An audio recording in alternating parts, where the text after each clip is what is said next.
देखिए हमें लगता है कि हमें सारे स्टार, सारे छोटे बड़े कलाकार सब लोगों ने सपोर्ट किया था फिल्म जगत तक। हर कलाकार तभी बढ़ता है। आज गाना पवन भैया गाना, तमाम प्रमोद प्रेमी भैया गाना, दीपक दिलदार भैया गाना, हर लोग सुनता है। तो ऐसा बात नहीं कि भले लोग को दिक्कत बा, लेकिन सुने का हम भी हर किसी का गाना सुनते हैं।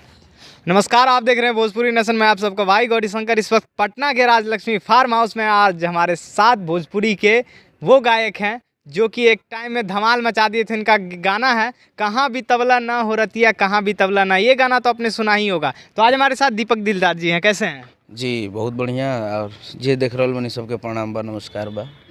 ढोड़ी तोपना राजा जी वो गाना गा दिले बने ये सब गाना के सुनी एंजॉय करी। हमहू तनी सा गुदगुदावे वाला बात बोल दिले बनी। आ लोग मान ली इतना दिन से गौनी की ऐसा कोई जिला नहीं हेहर भइल, माने गाना जितना गौले बनी हिट भइल बा, मिलल बा प्यार। लेकिन यही बीच में देखने के सब लोग ढूंढी पर चर्चा कइले बा। केहू कहता 3 GBM बा, कुछ केहू कहता कि ढूंढी चटना देखो हमारे अभी के करीब छोटे भाई और हृदय सम्राट। हमें बात है, इतना प्यार कैसे? बिल्कुल बिल्कुल हमेशा काहे से कि देखिए बैठे देखिए बाबू, इसलिए हम इनको प्यार करते हैं कि जब भी मिले हैं पूरे व्यवहार के साथ और मेरा सम्मान किए हैं। कहें कि भैया जब भी आपको देखता हूँ याद आता है कि जब शुरुआतें हम लोग करते थे तो गाने उन्हें बता दसिलवा रहे कि फुलमतिया रतिया कहाँ भी तोला ना। और वो गाना गा के हम कोई जगह मंच पे पैसा को मिलने वाली, हमारे अंदर ये सब नहीं रहता। तो ये छोट भाई के प्यार हो और बहुत अच्छा बा।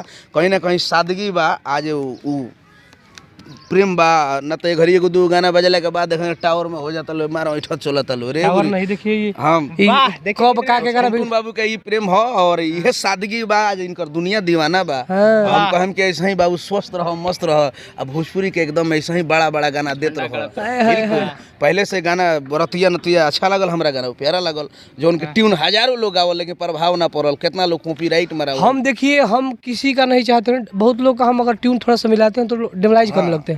हमारा मतलब ना रहा यार। बिल्कुल तू ट्यून बनल क्या खातिर बा? गइबो ना 10 गाना ना गवाई तो फिर ट्यून हिट कैसे होई? बिल्कुल ना। बरतिया नतिया अखिया में तो तमाम गाना आए, लेकिन हमें किसी से मतलब नहीं है। यहाँ तक बोला गया कि गाना हटवाइए आपको दबा दे। हमको कोई नहीं दबाएगा। जितना हमारा क्षेत्र है उतना दूर हम चलेंगे भाई। अब बताओ टुनटुन बाबू, मान लो ढोड़ी पर चर्चा भइल है तो केहू कहता चटना, केहू कहता काटना, केहू कहता कुछ तो हमने तोपना बोल दिया। सुनिए वो गाना हम भी उस ट्यून पर गाना गाते, लेकिन क्या हुआ कि भैया का जिनका गाना था उनका फोन आया कि भाई मतलब मत, हमने नहीं गाया। अच्छा लेकिन ट्यून पर हम गाना गाते, कुछ अलग गाते लेकिन नहीं गाए। मेहरारू कहती कि जाई बाजार लइका ताके हजार, बूढ़ कोकना राजा जी अपना धनिया खादी लादी ढोड़ी तोपना राजा जी। मेट्रो के लिए बड़ा भैया देखिए यहाँ पर टुनटुन यादव जी बाजार कर रहे हैं। देखिए सच्चाई बात है भाई। अब सपोर्ट अब काटना उठना नहीं भाई और से अच्छा बानू जी देखिए तोपने काम किए हैं। जिंदगी में आप कभी याद रखिएगा, किसी का बड़ाई करिए कभी आप पीछा नहीं होगा। जब मुंह फुले से कुछ ना हो क्या है भाई। जो इस इंसान का अच्छे आदमी है, इंसान का गाना हम गाए हैं बहुत जगह मंचों पे भाई। बिल्कुल भाई। तो छोट भाई हमारे, इसीलिए जब भी मिलते हैं टुनटुन बाबू हमको प्यार देते हैं। इसीलिए हम बहुत हृदय से दिल से मानता हूँ। हमें दुनिया क्या कहता है मुझे नहीं पता है, ये व्यक्ति हमें क्या कहते हैं, हमें कितना प्यार देते हैं, हमारे प्रति इनका लगाव क्या है, मतलब ये बनता है। जब भी मिलता हूँ हमेशा खुश दिल मिजाज से, और टुनटुन बाबू को मैं हमेशा बधाई देता हूँ, शुभकामना देता हूँ। अरे और ओकरा देखिए क्या है कि ये दुनिया है। 5 साल पहले तू वही चीज तू गइल और 5 साल बाद हमहू गा सकत नहीं। तो एकरा में ई ना होला कि भैया तू हमार उठा दल, ई सब नहीं के यार। हम कभी ना कहिला शब्द के पैदा करेला हो टुनटुन बाबू। अब जाने पर उठलाली पर ई सब चीज पर ये पर सिंगार का बात है पर होबे करी। अब दाल भात कहब त नया बात हो कि पुराने हो। अब हई माइक वाइक कहब त माइक कहब, माइक नया में तू का कहब, माइक कहब खाली नहीं। तो कोनो चीज जोन बात ओने कहब, उठलाली कहब। और आज देखिए हमें लगता है कि हमें सारे स्टार, सारे छोटे बड़े कलाकार सब लोगों ने सपोर्ट किया था फिल्म जगत तक। हर कलाकार तभी बढ़ता है। आज खेसारी भैया का गाना, पवन भैया गाना, तमाम प्रमोद प्रेमी भैया गाना, दीपक दिलदार भैया गाना, हर लोग सुनता है। तो ऐसा बात नहीं कि भले लोग को दिक्कत बा, लेकिन सुने का हम भी हर किसी का गाना सुनते हैं।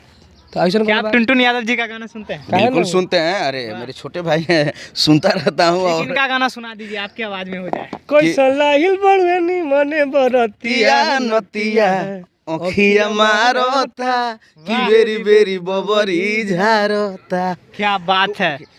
ऐसा बता दो सिलावा रहे कि फूलमतिया रतिया वाह। यार बंगाल बिहार टाइगर बना रहा। देखिए यहाँ पर दोनों भाई का एकदम लग रहा है मेडिकल वाला गाना एक बहुत बढ़िया रहे कि डबल डबल किसे दूध मरद से प्यार हाँ दू गो मरद से प्यार करेलू यही से भइल री एक्शन एक्शन बा बहुत बढ़िया गाना रहे। और ढेर लगातार गाना एगो स्प्राइट वाला गाना आपकी बार लगन में भैया चुन पाई वाला वो भैया गाना बाजल है गर्मी के नाइट पी के काटत में स्प्राइट तो लगातार कुली हो जाते हैं। टुनटुन बाबू का लगातार घड़ी झंडा लहरता लगातार बुलंद बा खुशी अच्छा, होला गाना है इनका यूपी बिहार में खिलल हमर नाम हाँ। तो एकदम धमाल में हमरा बर्थडे पे भी कई गो लड़का लगा के एकदम डलना है सब। अरे कि यूपी बिहार में खिलल हमार नामवा वाह। आए दीपक भैया तोहरे देखिए क्या किस रहा तरह से है? यहाँ प्रेम है। देखिए हमरा दोनों भाई में एकदम प्रेम जो है पब्लिक के देना है। हाँ वो तो ए भाई लोग तोहरे कराना बा हाँ फोटो लेके घूमे पुलिस थाना बा ई ए गाना भाई बहुत तोहरे। बहुत प्यारा लगल है। एहू गाना के ढेर लोग गावल है लेकिन प्रभाव ना पड़ल है। हम किसी का देखिए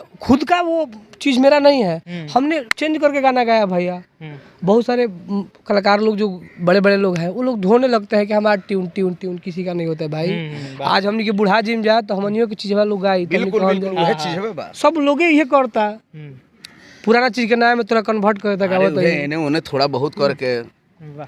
तो आप लोग प्यार आशीर्वाद दीजिए और- और ये हमारे भैया है काफी दिनों से मतलब एक तरफा बजे हैं अरे भाई और आप लोग का प्यार आशीर्वाद रहेगा तो फिर बजेंगे। अरे सब भैया के प्रयास चालू बढ़ुए और भोजपुरी के कोई ऐसा कंपनी नहीं है जो दीपक दिलदार भैया को नहीं जानते हैं। अरे सब लोग जानते हैं और हम कोशिश करते हैं कि भैया आप भी बिल्कुल, बजिए। बिल्कुल, अरे। हर लोग बजता है कभी कभी किसी का कांटा डाउन होता है अरे किसी का होता रहता है। देखिए कभी गाड़ी पर नाव कभी नाव पर गाड़ी अप डाउन होत रहेला उससे घबरा हमरा हिट फ्लॉप के थोड़ी प्रभाव बा। टुनटुन बाबू बीसन गाना ब्लॉक ब्लास्टर देले बनी चले बस हो गई। राजू करे चलल बा औरी चली वाह पूरा गा दीजिए। हमर मजनुआ से बढ़ के कौन हटे बाहुबली। देखिए यहाँ पर दोनों भाई मिलके आग लगा दिए हैं। जी हाँ अभी भोजपुरी में भाई के चैनल को आप लोग सब्सक्राइब करिए। दोनों का देख सकते हैं कितना प्यार और स्नेह है। पहली बार ऐसा कलाकार को हम भोजपुरी में देखे हैं कि दोनों एक साथ आके बैठ के इतना प्रेम से बात किए हैं, क्योंकि भोजपुरी में अक्सर दोनों भैया कने के भैया हैं। अरे तो वाह ये देखिए बात प्यार है। है स्नेह है ये टुनटुन प्यार बाबू है कहे। ये सच्चाई वाला प्यार है। आज देखने को मिला है, आपको भी वीडियो में देखने को मिला है। तो आप सब ज्यादा से ज्यादा प्यार दी भाई के चैनल भी सब्सक्राइब किया। टुनटुन दीपक बाबू दिलदार भैया के चैनल सब्सक्राइब कर लो हमारा टुनटुन बाबू टुनटुन बाबू के वाह, वाह, क्या ढेर बात सारा है। प्यार दी। यही के साथ हमने के विदा लेते हैं फिर नए गाना के साथ। जय हो। बहुत बहुत धन्यवाद। देखते रहिए भोजपुरी नेशन। जी